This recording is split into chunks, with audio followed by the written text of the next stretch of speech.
Super ఎయిట్‌లో first match చెప్పాలి అంటే న్యూజిలాండ్ వర్సెస్ పాకిస్తాన్. అయితే అసలు ఈ మ్యాచ్‌లోనే అస్సలు సిసలైన విషయం అయితే మనకు అర్థమవుతుంది.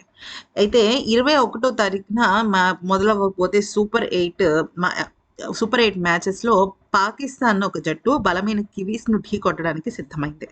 అయితే తొలి మ్యాచ్ ప్రేమదాస స్టేడియం కొలంబోలో జరుగుతోంది. గ్రూప్ డి నుంచి న్యూజిలాండ్ 4 మ్యాచ్‌ల్లో 3 గెలిచి 6 పాయింట్లతో రెండో స్థానంలో నిలిచింది. మరోవైపు గ్రూప్ ఏలో పాకిస్తాన్ 4 మ్యాచ్‌ల్లో 3 విజయాలతో రెండో స్థానంలో గెలిచింది. ఇరు జట్లు సూపర్ 8లో గెలుపుతోనే ఆరంభించాలని లక్ష్యంతో బరిలోకి దిగాయి. బానే ఉంది అంతవరకు. కాకపోతే ఇక్కడ మ్యాటర్ ఏంటి అంటే కొలంబో పిచ్ సాధారణంగా బ్యాటింగ్‌కి, బౌలింగ్‌కు సమతుల్యంగా ఉంటుంది. అంటే బ్యాలెన్స్డ్ పిచ్. ఈ మైదానంలో 160 పరుగులు సాధిస్తే పోరాడే స్కోర్‌గా భావిస్తారు. స్పిన్నర్లకు చెప్పాలంటే మ్యాచ్ మధ్యలో సహకారం లభించే అవకాశం ఉంది. తొలి ఇన్నింగ్స్‌లో మంచి స్కోర్ సాధించిన జట్టు మ్యాచ్‌పై పట్టు సాధించొచ్చు. అయితే న్యూజిలాండ్ గనక చూసుకున్నట్టయితే చాలా స్ట్రాంగ్‌గా ఉంది. షాహిబ్ జాదా ఫర్కాన్ గత మ్యాచ్‌లో సెంచరీతో ఫామ్‌లో ఉన్నాడు. న్యూజిలాండ్ జట్టుపై కూడా శుభారంభం చేయగలడు. టీమ్ స్టిఫర్డ్ న్యూజిలాండ్ జట్టుకు సంబంధించినవాడు 4 మ్యాచ్‌ల్లో 173 పరుగులతో ఇన్‌ఫార్మ్ బ్యాటర్‌గా నిలవచ్చు. ఈ మ్యాచ్‌లో కీలకంగా మారవచ్చు. అయితే మరి ఈ ఇరు జట్లలో ఎవరు ఎక్కువ వికెట్లు తీయగలరు అంటే ఉస్మాన్ థరీక్ పాకిస్తాన్‌కి సంబంధించిన బౌలర్. టోర్నమెంట్‌లో 8 వికెట్లతో పాక్ తరఫున అత్యంత విజయవంతమైన బౌలర్‌గా ఉన్నాడు. ఇక లూకీ ఫెర్గూసన్ న్యూజిలాండ్‌కి సంబంధించి వేగం, వేరియేషన్స్‌తో కీలకమైన వికెట్లు తీయగలడు. పై చేయి ఎవరిది అంటే న్యూజిలాండ్ బ్యాటింగ్ లైనప్ లోతుగా ఉంది. తాజా ఫామ్ కూడా మెరుగ్గా ఉంది. పాకిస్తాన్ చిన్న జట్లపై బాగా ఆడినా బలమైన జట్లపై బ్యాటింగ్‌లో ఒడిదుడుకులు కనిపించాయి.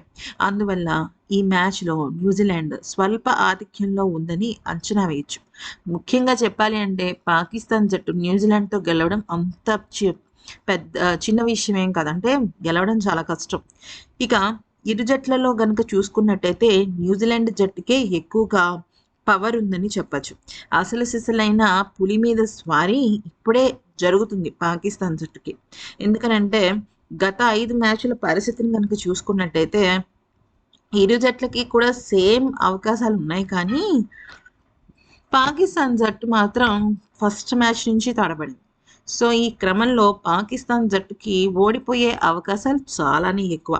సరే మరి ఇది పక్కన పెట్టేస్తే ఇప్పుడు పాకిస్తాన్‌కి ఇంకొక పెద్ద ట్విస్ట్ ఉంది. అదేంటి అంటే వర్షం.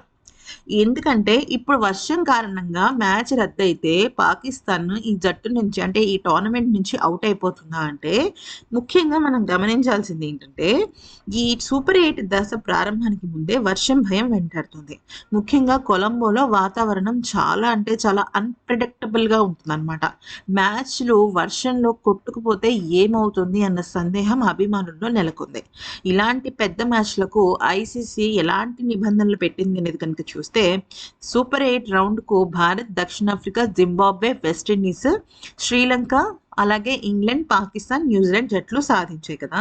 ఒక్కొక్క జట్టు ఒక 8 జట్లను 2 గ్రూప్స్‌గా విభజించారు. అది మనకు తెలిసిందే.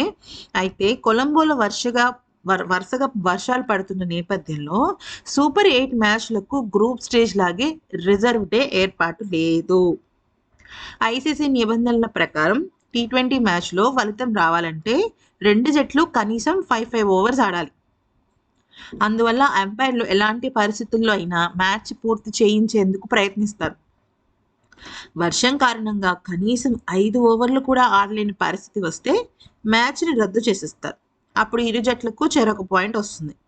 నెట్ రన్ రేట్‌పై ఎలాంటి ప్రభావం ఉండదు. పాయింట్ల పట్టికలో ఇరు జట్లకు సమానమైన పాయింట్లు చేరతాయి. కానీ గెలుపు లాభం ఎవ్వరికీ దక్కదు. ప్రతి జట్టుకు 3 మ్యాచ్‌లు ఉంటాయి కాబట్టి ఇప్పుడు మ్యాటర్ ఏంటంటే పాకిస్తాన్ జట్టు ఫస్ట్ న్యూజిలాండ్‌తో ఆడాలి. సెకండ్ ఎవరితో ఆడాలి? ఇంగ్లాండ్‌తో ఆడాలి.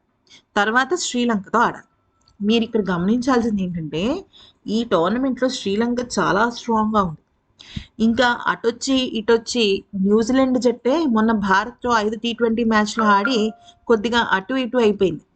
సో, పాకిస్తాన్ జట్టు ఇంగ్లాండ్ పైన గెలవడము సవాలే. అలాగే శ్రీలంక పైన గెలవడము సవాలే. గెలిచే అవకాశం జస్ట్ 1% ఉన్నది న్యూజిలాండ్‌తోనే.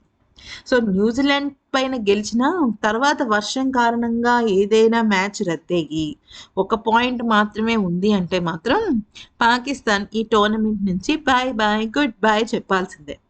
దానికి మించింది లేదు. అయితే పాకిస్తాన్ జట్టు ఫస్ట్ ఆట కన్నా ముఖ్యంగా క్రమశిక్షణ నేర్చుకోవాలి. ఎందుకనంటే ఇక్కడ మనం గమనించాల్సింది ఏంటంటే పాకిస్తాన్‌కి సంబంధించిన ఆల్‌రౌండర్ పిచ్చి పిచ్చి కూతలు కూసి ఇప్పుడు విమర్శల పాలవుతున్నాడు. మరోవైపు బాబర్ అజమ్ లాంటి ఒక పెద్ద స్టార్ బ్యాటర్ మీద వేటు పడుతుంది. కొంత కాలంగా తన పైన వస్తున్న విమర్శలు ఇప్పుడు బాబర్ అజమ్ నెంబర్ 4 స్థానంలో ఆడుతున్న దానిపైన చర్చలు జరుగుతున్నాయన్నమాట. అంటే బాబర్ అజమ్‌కు ఆ జట్టు అండగానే నిలిచింది కానీ, జట్టుకు ప్రస్తుతం బాబర్ నుంచి ఒక ప్రత్యేకమైన పాత్ర అవసరం. ఆ విషయం ఆ విషయం బాబర్‌కు బాగా తెలుసు అంటూ పేర్కొన్నారు. పవర్ ప్లేలో బాబర్ స్ట్రైక్ 100 కంటే తక్కువ ఉందని విమర్శలు వస్తున్న మాట నిజమే కానీ, మధ్య ఓవర్‌లో ఇన్నింగ్స్ చక్కదిద్దడంతో బాబర్ దిట్ట అంటూ ఆ జట్టు హెడ్ కోచ్ అయిన మైక్ హసన్ పేర్కొన్నాడు. జట్టు కష్టాల్లో ఉన్నప్పుడు అనుభవం లాంటివి వస్తూ ఉంటాయంటూ చెప్పాడు. అయితే అంటే బాబర్ అజమ్ స్థానం అయితే కన్ఫర్మ్.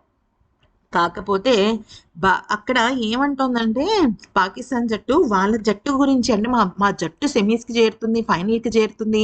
ఖచ్చితంగా మేము కప్పు కొడతాము అనేది మ్యాటర్ కాదు. వాళ్ళకేంటంటే ఎంతసేపటికి భారత్ సెమీఫైనల్స్‌లోకి రాకూడదు అనేది వాళ్ళ ఇదనమాట. సో, చిరకాల ప్రత్యర్థి పాకిస్తాన్‌కు చెందిన మాజీ క్రికెటర్ మహమ్మద్ అమీర్ టీమిండియాపై చేసిన కామెంట్ సోషల్ మీడియాలో కార్చిచ్చు పెడుతోందనమాట. ఎందుకనంటే టీమిండియాకు సెమీస్ చేరే అవకాశమే లేదని, అసలు ఆ సత్తానే లేదు అంటూ తీవ్ర స్థాయిలో మండిపడుతున్నారు. ఏంటంటే లీగ్ దశలో టీమిండియా అజేయంగా నిలిచినప్పటికీ మహమ్మద్ అమీర్ మాత్రం భారత జట్టు బ్యాటింగ్ వైఫల్యం చాలా ఎక్కువ ఉందని, హై వోల్టేజ్ మ్యాచ్లో భారత్ టాప్ ఆర్డర్ తగలబడిపోతుందంటూ చెప్పుకొచ్చాడు. అమెరికా, నమీబియా వంటి జట్లతో ఆడినప్పుడు కూడా బ్యాటింగ్ లైనింగ్ కుప్పకూలిందని, ఇక భారత్కు సెమీస్కు చేరే అవకాశమే లేదు, ఇది రాసి పెట్టుకోండి అంటూ మాట్లాడుతున్నాడు. అయితే నిజానికి ఏ జట్టైనా సరే మా జట్టు బాగా ఆడుతుంది, మేము ఎవరినైనా ఓడిస్తాము అన్న మాట మాట్లాడాలి. కానీ అవతల జట్టు మాత్రమే గెలుస్తుంది, మేము అవతల జట్టు మాత్రమే కింద పడిపోతుంది, మా జట్టు గురించి దేవుడికే తెలియాలి అన్నట్టుగా వీళ్ళ వ్యవహార ధోరణి ఉంది.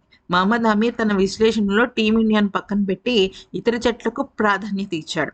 ప్రస్తుతం ఫామ్లో ఉన్న దక్షిణాఫ్రికా, శ్రీలంక, వీలుంటే జింబాబ్వే కూడా వెళ్ళిపోతుందని, వీళ్ళతో పాటు పాకిస్తాన్‌కి కూడా వెళ్తుందంటూ ఇక చివరిగా పెట్టాడు. దీనిపైన మన భారత అభిమానులు మండిపడుతున్నారు. ఏదేమైనప్పటికీ పాకిస్తాన్ పస మొత్తం ఈ రోజు తెలిసిపోతుంది అనమాట. గ్రూప్ 8లో first match South Africa versus New Zealand versus Pakistan కదా, తెలిసిపోతుంది, ఖచ్చితంగా తెలిసిపోతుంది ఎవరు ఎలాంటి వాళ్ళు ఏంటి అనేసి. ఈ వీడియో నచ్చితే లైక్, షేర్ అండ్ సబ్స్క్రైబ్.